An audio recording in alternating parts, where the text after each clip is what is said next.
just so that you know what we shall do, we shall aim to have the next break at 3 o'clock as usual, or thereabouts.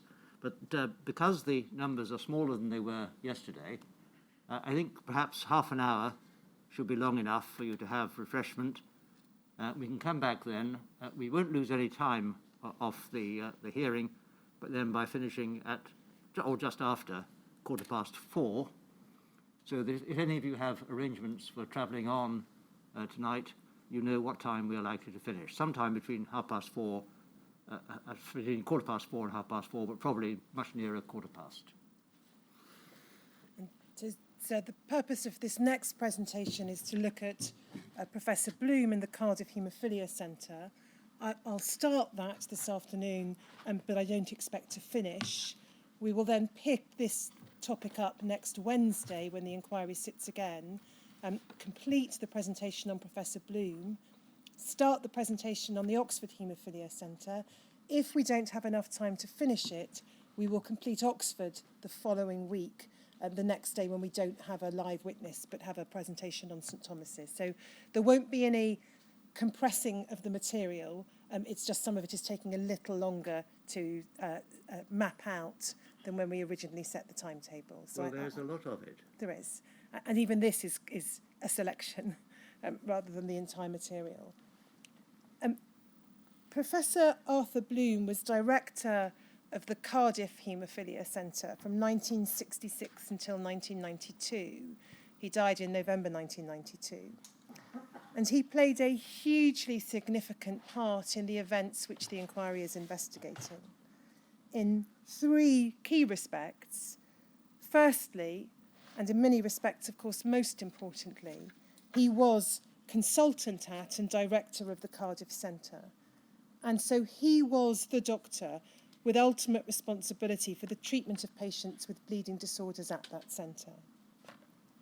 Secondly, his decisions and actions, in particular in his capacity as chair of the Haemophilia Centre Directors Organisation between 1979 and 1985, critical years, influenced the decisions and actions of other haemophilia clinicians. And thirdly, his influence clearly extended beyond haemophilia care because he was involved in, belonged to or advised a number of other bodies, committees or groups.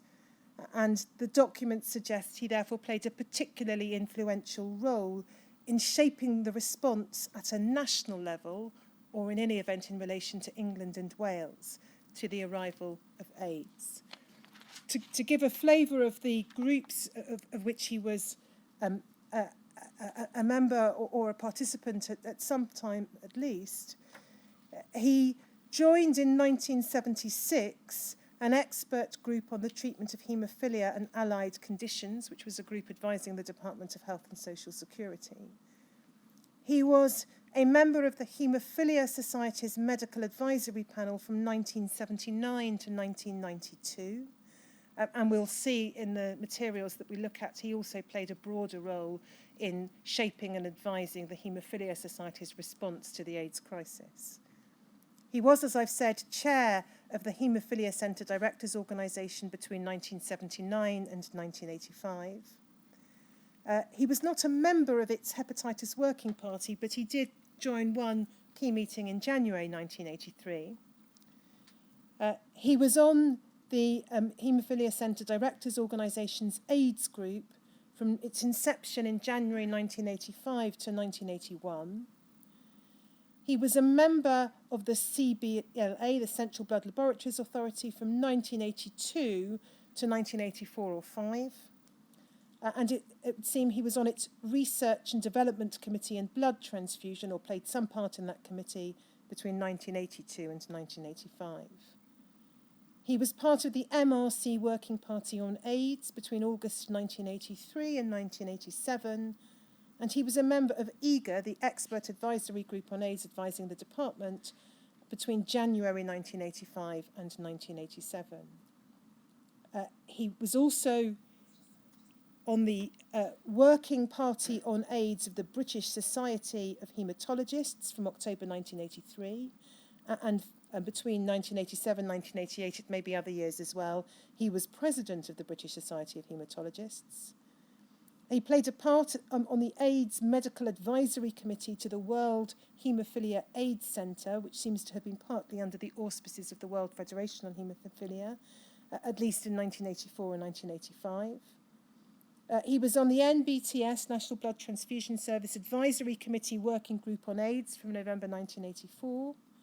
And he played a role in the National Blood Transfusion Service, or the NIBS, Technical and Scientific Working Group on Viral Contamination of Blood Products, at least in 1988. There may have been some overlap between those latter two groups. So it can be seen that his influence was extremely wide, and we will look at interactions that he had with the Haemophilia Society, with the department, with the National Blood Transfusion Service, and others. The presentation will fall into three parts. I'm going to start by looking at what we've learnt from, or managed to pull together from documents dating back to the 1970s. And I'll go through those in a largely chronological order. They're drawn from a written note that has been provided to core participants. It's pretty long and detailed. It's 150 pages of material with multiple references, and I'm not going to cover all of it, but it is available to all core participants. So that'll be the first part of the presentation. I'm then going to look back at some of the evidence heard from individuals about their experiences of treatment by Professor Bloom or under Professor Bloom's care at the Cardiff Haemophilia Centre. So that will be a reminder of just some of the key parts of the evidence that we heard last year. Those documents, that's because the documents, the contemporaneous documents, tell only a partial picture, and the evidence of patients and their families helps complete that picture. And then thirdly, I will look at the litigation report prepared by Professor Bloom in the course of the HIV litigation. He was retained as an expert witness and prepared a fairly lengthy report. Again, it's disclosed and available to all core participants, and it would take some days to go through it in its entirety, but I'll deal with certain key issues set out in that report and relate that back to what we learned from the documents. First of all, looking at the materials, I'll set out some of what we've learnt so far from those documents. I say learnt so far deliberately because, as with all presentations that we undertake during the hearings, these aren't intended to be the last word on the subject. They're really intended to be the first word on the subject. And no doubt more material will be provided or will be gathered by the inquiry or received from witnesses or received from core participants over the coming weeks and months. So I'm going to start, as indeed we do in the written note, with a brief description of the facilities and staff of the Cardiff Centre. Henry, could we have, please, HCDO 40279_011, I hope.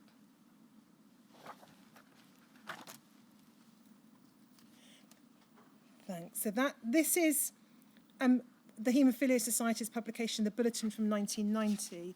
Henry, if we could go to, I think it's page 10.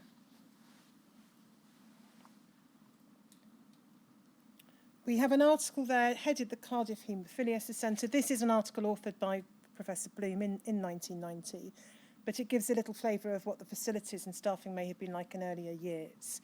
So we see there it said the development of the Cardiff Haemophilia Centre really dates from the invention of cryoprecipitate in 1964.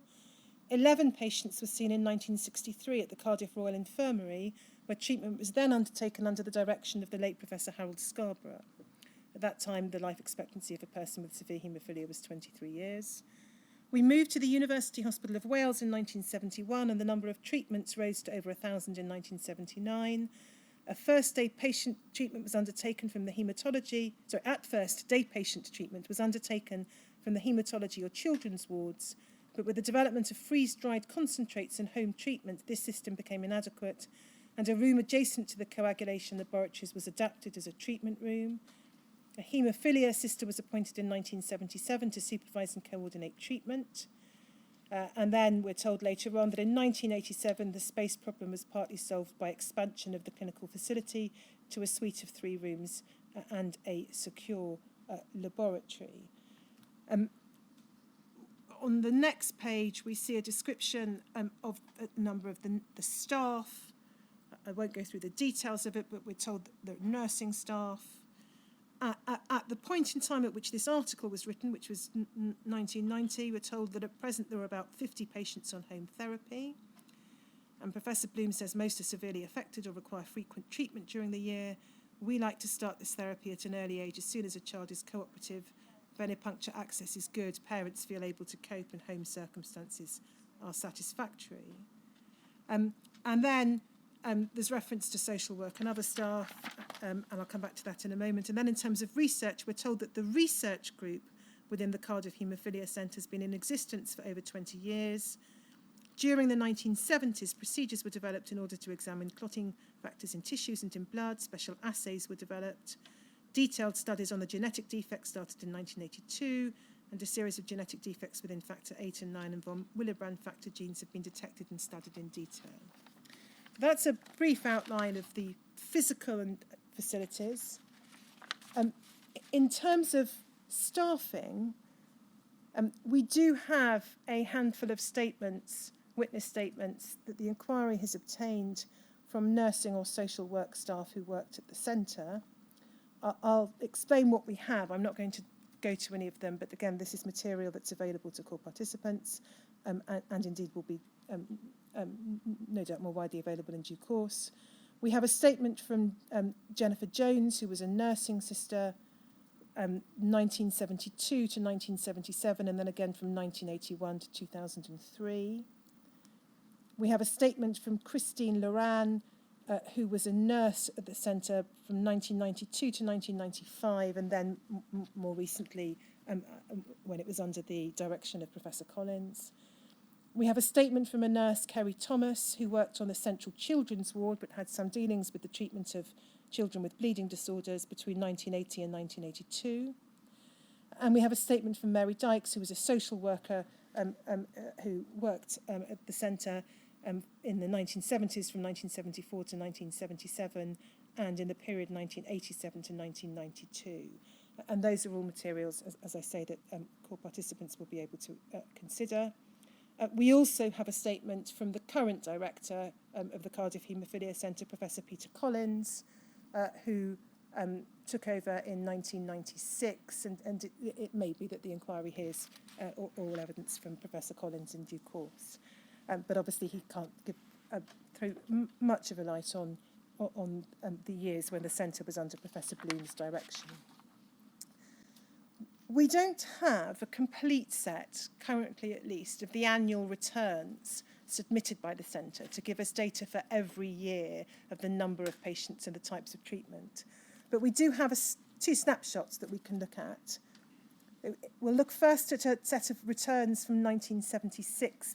Henry, it's HCDO 5072_006, please.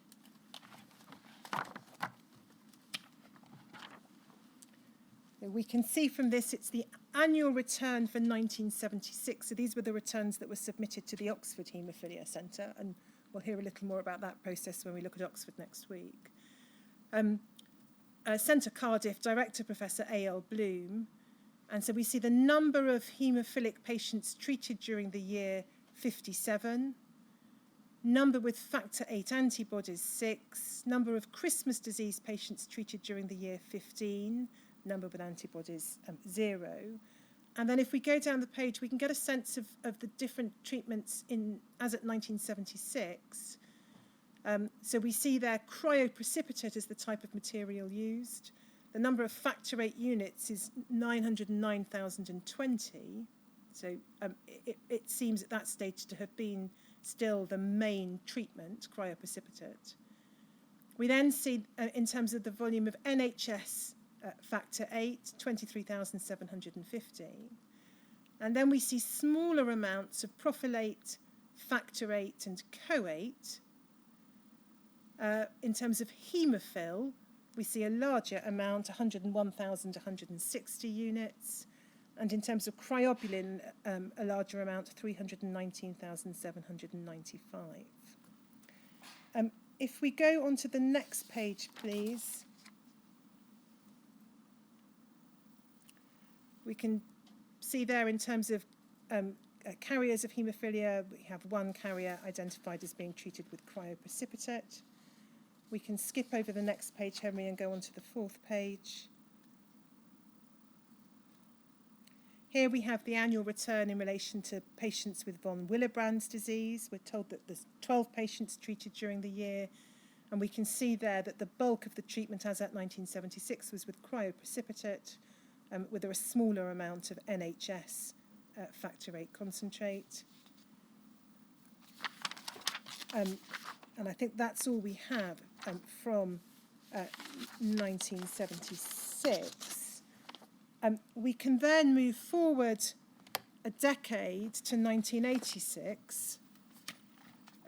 This is HCDO 40349_002, please, Henry.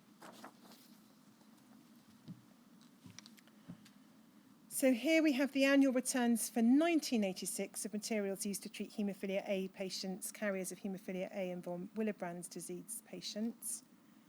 I'm not quite sure what's happened there in relation to haemophilia B patients, but anyway, we see the centre is centre number 150, but it's Cardiff. Director Professor Bloom.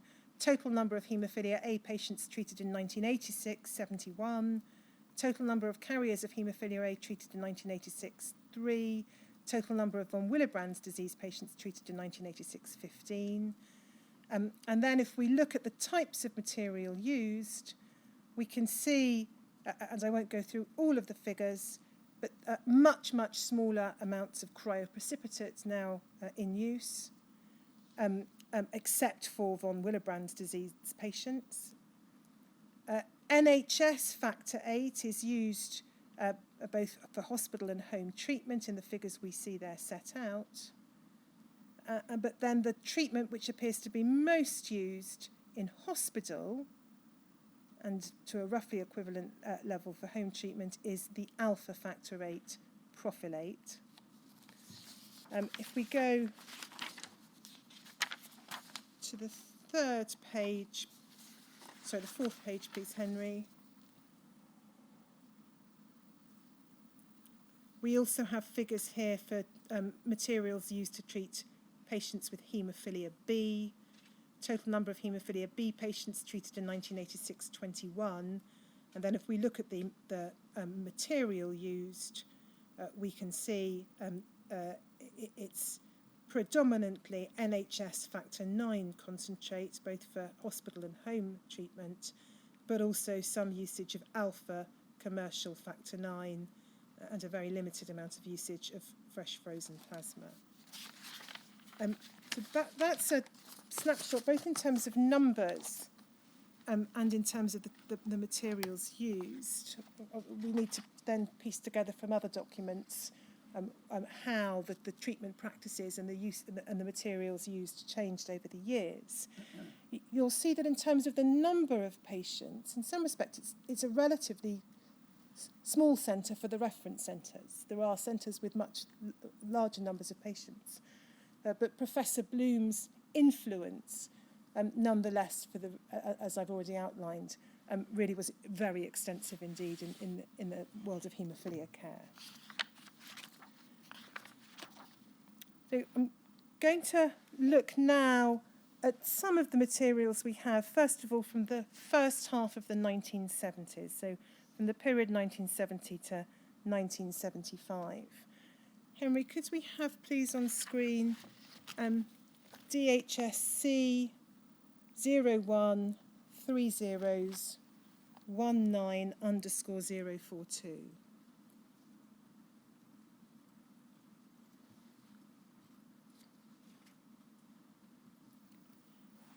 This is a letter, we don't see who it's from, but we know from a subsequent letter it's from Dr. Maycock to Dr. Biggs at the Oxford Haemophilia Centre.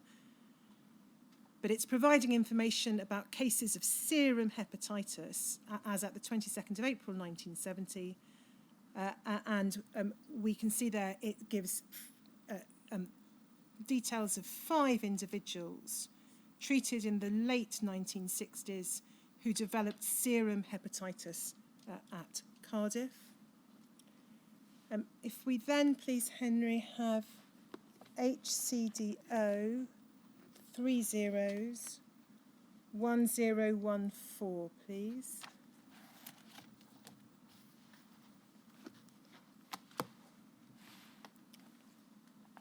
And this is now April 1971, and these are the minutes of a meeting of Haemophilia Centre directors, and we can see from the list of attendees that Professor Bloom was there.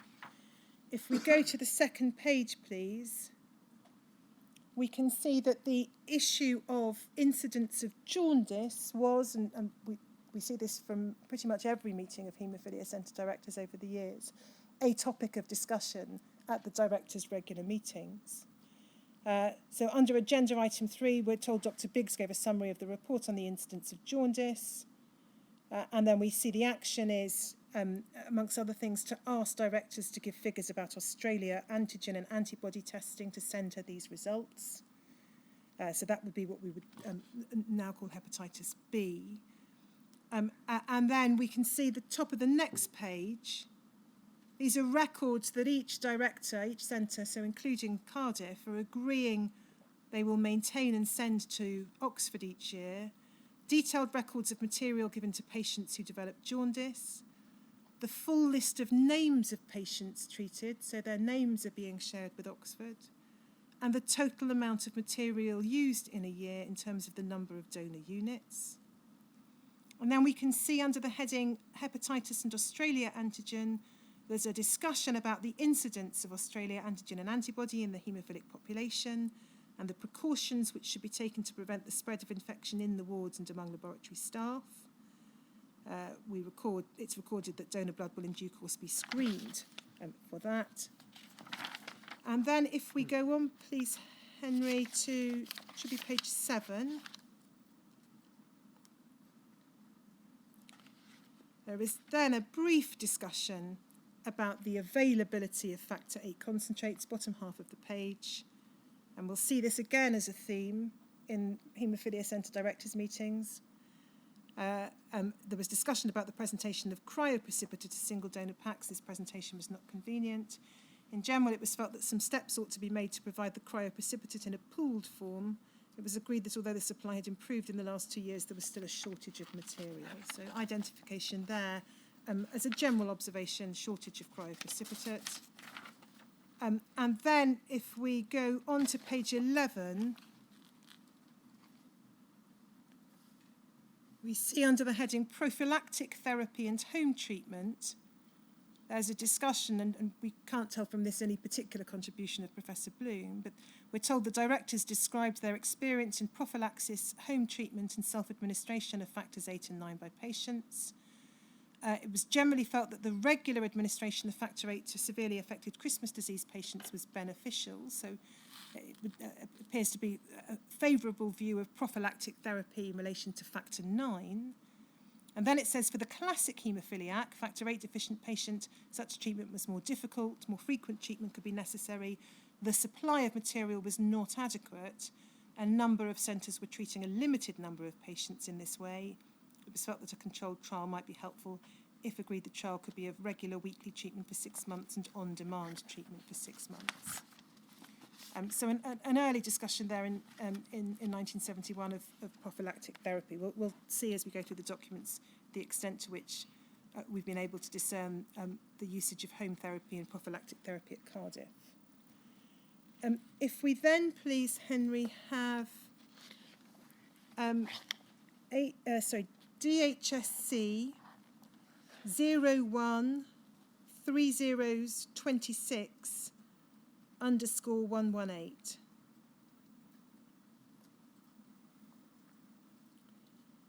This is a letter which looks at the supply of cryoprecipitate. We're in June 1971.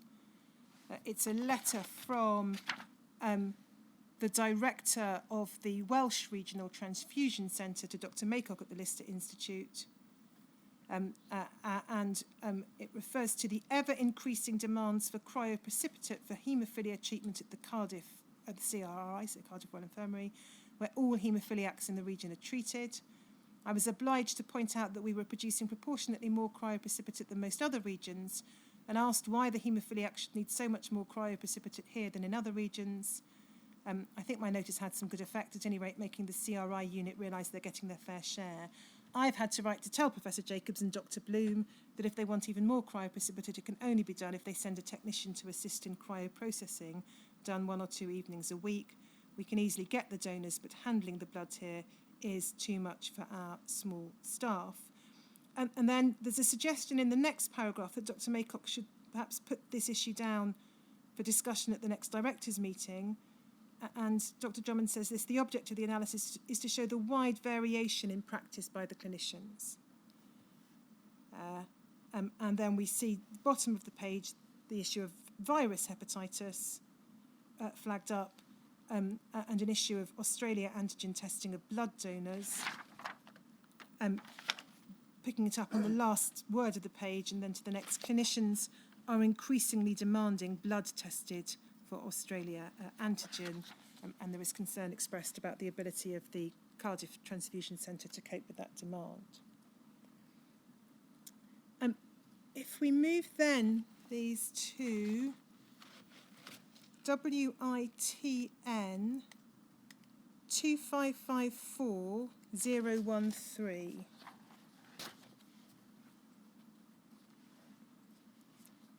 This is a document from a patient record. We saw it during the witness's evidence last year. It's from January 1972, and it's again just to see the extent to which the issue of developing hepatitis featured in the early 1970s.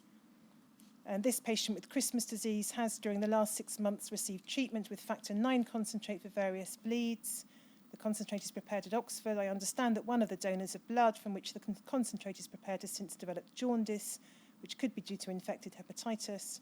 Your patient is therefore at risk from developing hepatitis. But in view of the fact that he has received so much treatment in the past and has probably been previously exposed, I think the risk is a small one.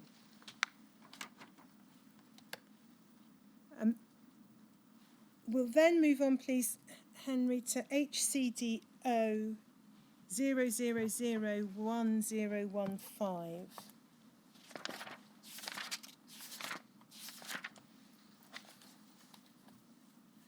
Again, this is picking matters up now at the Haemophilia Centre Directors meeting in October of 1972, 27th of October. It was attended by Dr. Bloom. We can see that in the fourth line. If we go, please, Henry, to page 9.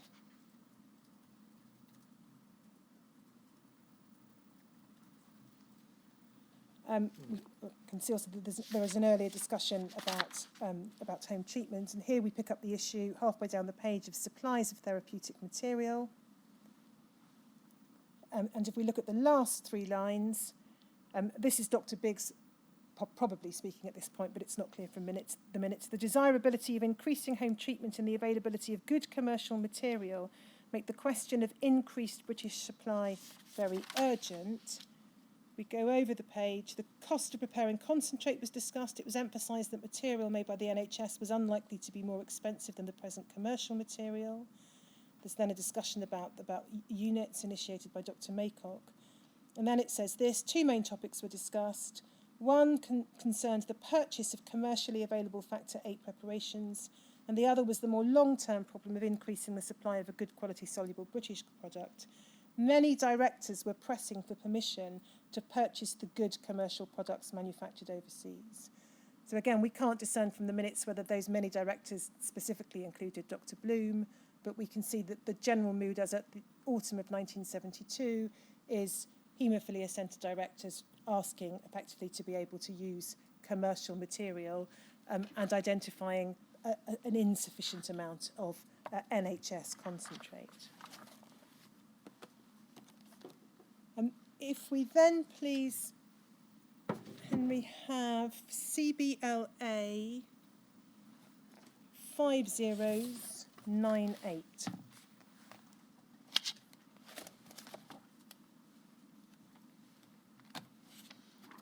And here, November 1972, and we get a sense from Professor Bloom of the treatments being used at that time.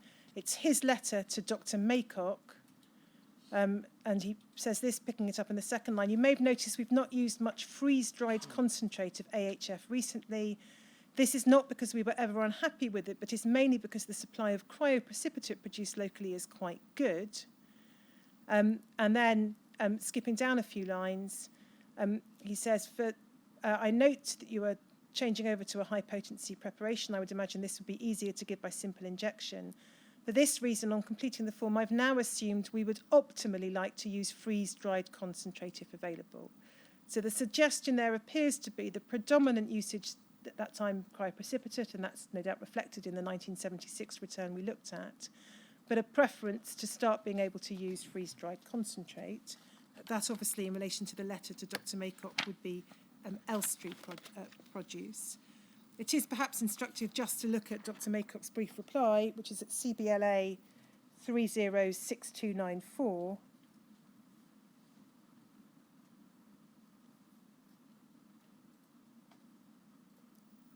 Where he says this to Dr. Bloom: I hope that one day there really will be sufficient material to treat all the haemophiliacs in an ideal manner, but I doubt whether that will be in my time.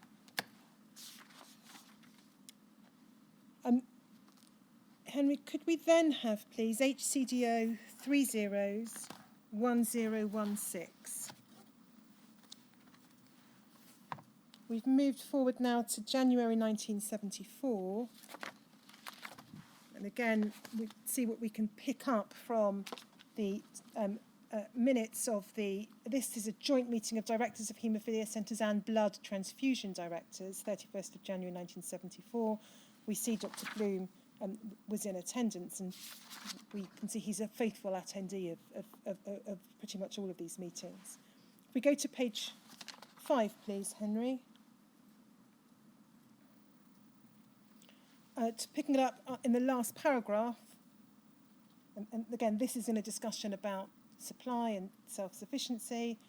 What kind of material was best for treatment? There was a wide-ranging discussion about the relative merits of cryoprecipitate and freeze-dried concentrates with regard to ease of manufacture, recovery from the original plasma, ease of administration and recovery of activity in patients. It was generally felt that larger supplies of concentrated preparations were required now and urgently, and some felt that it was rather meaningless to ask doctors if they would prefer freeze-dried concentrate to cryoprecipitate when no freeze-dried concentrates were available to them. When the discussion was completed, the meeting was asked to indicate whether anyone would in fact prefer to have cryoprecipitate if freeze-dried concentrate were freely available. It was clear that none of those present would prefer cryoprecipitate. So we can infer that by January 1974, Dr. Bloom's stated preference is to be able to use concentrates in place of cryoprecipitate. Elsewhere in the document, there is emphasis on the need for the UK to become self-sufficient in products. And if we go then on to page 8,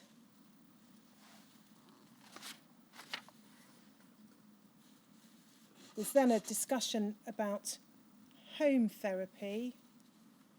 We don't know whether one of the directors involved here is Dr. Bloom or not. It said several directors said they did not treat all the patients at their centres since this was too inconvenient for the patient and too difficult. On the other hand, they were aware that the materials might not be used properly. This raised the question of home therapy. It was stressed that home therapy was becoming more accepted and widespread and was improving the quality of the patients' lives. Cryoprecipitate was not ideal for home therapy from many points of view. Some directors were buying commercial AHG for use in home therapy. And as we've seen from the 1976 annual return, certainly Cardiff, although still using a very significant quantity of cryoprecipitate, was buying some commercial concentrates.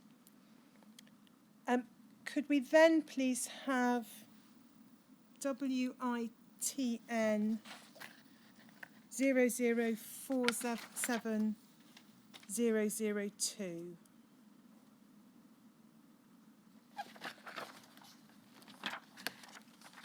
If we go to the next page, this is an extract from a patient record from February 1975, and it gives us some idea of how Dr. Bloom's approach to treatment is developing. He says this patient who suffers from haemophilia has been selected for home treatment. And there is a description of the instruction that's being given to the patient's wife in that regard. Then in the next paragraph, it said that the risks from the use of this preparation, especially allergic reactions and hepatitis, have been explained. And then if we skip over the description of allergic reactions, it said this: a small percentage of these freeze-dried preparations contain unavoidably the virus of serum hepatitis, and therefore potentially dangerous to the patient, his relatives, etc. Now, whether by serum hepatitis in 1975, Dr. Bloom had in mind hepatitis B, non-A, non-B hepatitis, which had begun to be recognised, or was using the term to cover both, we don't know. Well, the term then, certainly when used before before 1970, it covered both, didn't it? We now know it covered both, but some clinicians we see from some doctors seem to use it more to describe hepatitis B. We've no way of knowing what Dr. Bloom necessarily had in mind, save it's clear from this. He regarded it as an unavoidable fact that serum hepatitis would be found in concentrate. And he regarded it as potentially dangerous, not just to the patient, but to the patient's relatives. And then, if we could have, please, HCDO 301019, please, 1019.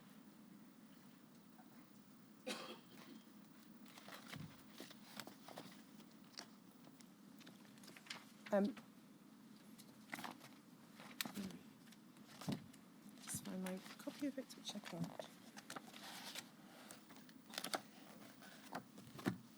This is Haemophilia Centre Directors Meeting, September 1975. Again, we can see that Dr. Bloom was present. And if we look at the discussion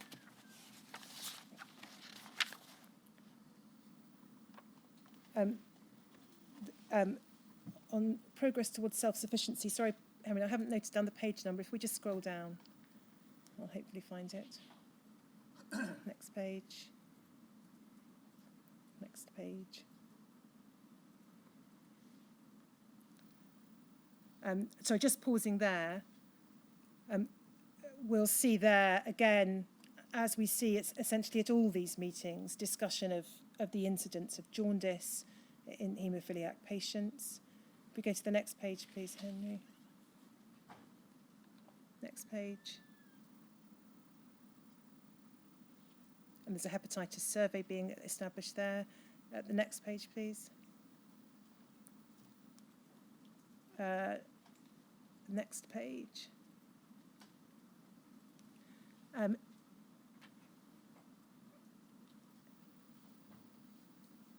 No, if we carry on, I'm sorry, Henry. There's reference there to a proposed pilot study of hepatitis in haemophiliac patients. And then if we go on to the next page, there is somewhere reference to a discussion about self-sufficiency, which I will find, I hope. If we carry on. If not, I'll come back to it on Wednesday.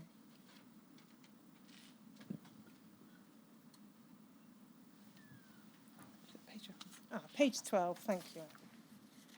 That's what happens when you don't print off the page.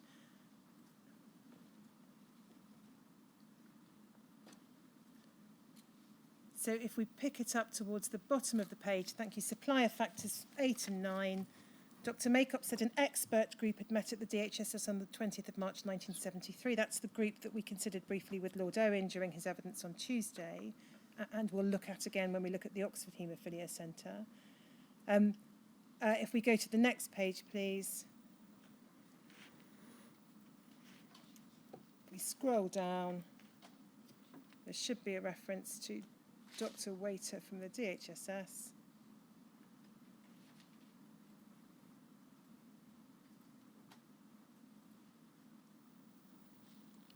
Yes, so pick it up here. Various directors having set out their views on insufficiency of supply. We see Dr. Waiter saying that she hoped that the haemophiliac patients would realise that the supply of factor VIII was not inexhaustible and they should not undertake activities of excessive physical danger. Just going to then pick matters up from 1976 onwards. If we could have, please, WITN 004 7003.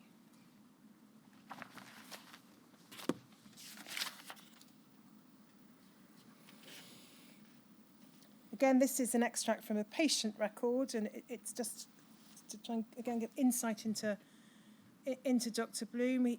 He's now described as a consultant haematologist. He'd previously been described as a senior lecturer. This is 21st of January 1976. Just a note to let you know that the last blood test on Mr. H showed that he was positive for hepatitis-associated antigen, so that's hepatitis B. Presumably, he's picked this up from the factor VIII concentrates from which he's treated, and we're keeping an eye on his liver function. So again, there's clear knowledge that, and we're now, as I say, in the early part of 1976, incidence of hepatitis B in the haemophiliac patients, known clearly to be transmitted by factor VIII concentrates. And we're told, keeping an eye on his liver function, we can't tell exactly what tests are being done or what significance was being attached to it at that stage by Professor Bloom.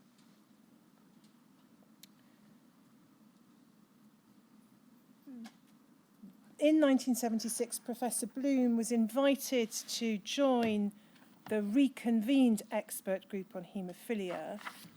He didn't, in fact, attend the 1976 meeting, so I'll look at that document next week when we look at the Oxford Haemophilia Centre, because both Dr. Biggs and Dr. Ritzer did.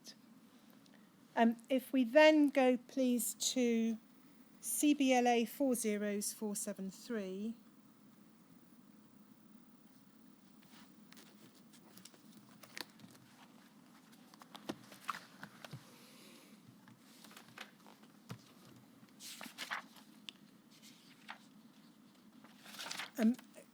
This is what's described as an exploratory meeting of blood transfusion directors and haemophilia reference centre directors in October of 1976.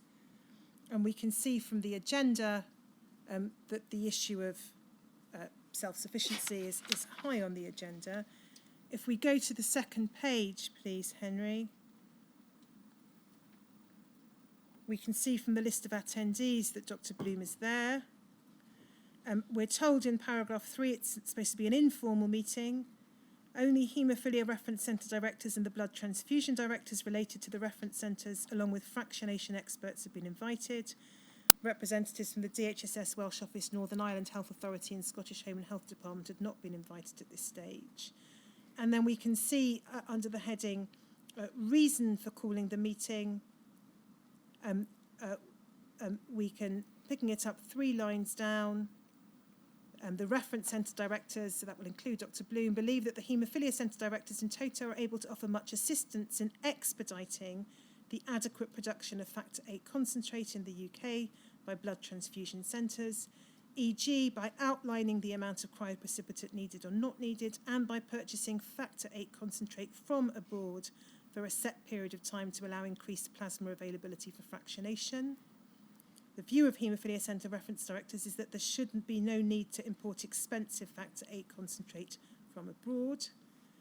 And then picking it up a few lines down, we see that since the introduction of commercial factor VIII, there's been a steady increase since 1973 in the usage of factor VIII concentrate, probably both due to the patients and haemophilia reference centre directors becoming aware of the commercial preparations. And if we pick it up over the next page, about a third of the way down, it said there's an urgent need to convert plasma used for cryoprecipitate to a freeze-dried preparation. And it said that there are 5 commercial companies licensed and supplying very satisfactory factor 8 in the UK. It'll be surprising if doctors and patients do not come to prefer these very convenient preparations as compared with cryoprecipitate. And then over the page, we see a discussion and some interventions from Professor Bloom.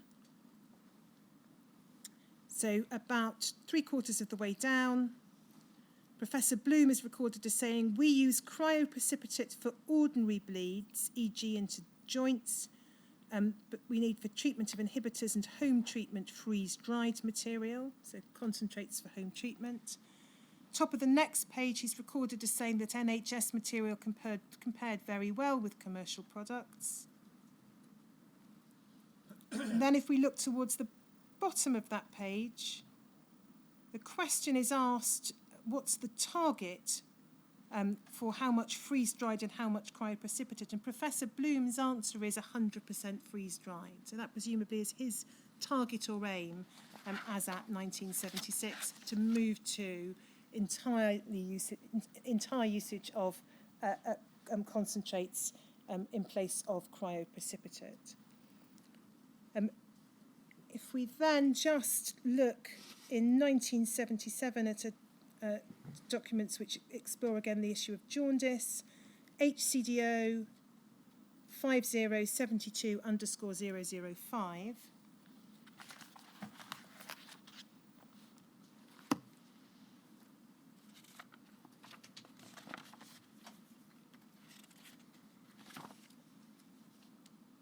We see here the continued reporting to Oxford in what are now formalised hepatitis survey forms of patients developing jaundice. So we see that Professor Bloom is being asked to supply particular information about patients receiving a specific batch of haemophil. The second paragraph then explains a particular patient being found to be mildly jaundiced following treatment with Elstree factor 8 concentrate, and then reference in the last paragraph to 3 patients developing asymptomatic hepatitis and receiving, in addition to other materials, Elstree factor 8. And then there's further exchanges of correspondence which we needn't look at, in which it makes clear that there's a system in place for supplying information about patients developing jaundice to Oxford and information being supplied to Dr. Maycock at Elstree in the event that there is hepatitis that develops following the use of Elstree factor 8. It's clear that at least some of this material is patient-identifying material. The material that's sent to Oxford certainly is. Whether the information that was provided by Professor Bloom to Dr. Maycock also specified patient names is not entirely clear from the correspondence. Equally, what's not clear, of course, is what was being told to the patients themselves about these matters. And then one final document before we break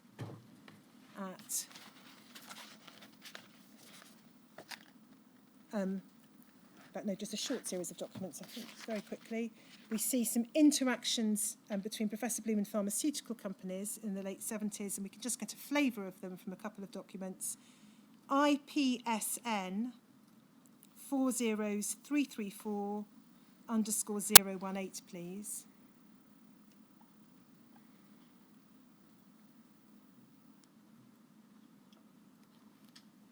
This particular interaction, and it's just an example, there are various documents that we've referred to in more detail in the note. This is August 1978, and it's the director of Spaywood communicating with Professor Bloom. Thank you for sparing me some of your time last week. I found our discussion most interesting. We'll keep you in touch with progress on the animal product. He then offers to let Professor Bloom have a small amount of polyelectrolyte to help with research that's being undertaken at Cardiff into the biochemistry of human factor 8. There's then reference to an offer to send some of the animal product to Professor Bloom for laboratory testing against blood from inhibitor patients. And just pausing there again, we've not currently been able to construct from the documentation the extent to which patients themselves were aware of any of these matters in terms of, for example, laboratory testing against their blood. And then the last main paragraph, turning to COATE, so one of the commercial concentrates here, we certainly would like to be restored as a partial supplier of your needs, and the prices that they're set out, and guaranteed delivery within 24 hours. And then, just before we break, if we go to ISPN 40334_019, we have an internal note from the same gentleman of his meeting with Professor Bloom. And again, it gives us a flavour of the kind of discussions that took place and some of Professor Bloom's preferences for treatment. So this is a meeting with Professor Bloom, August the 24th, 1978. There are 250 haemophiliacs attached to this centre, of which 100 are regular attendees and 13 inhibitors.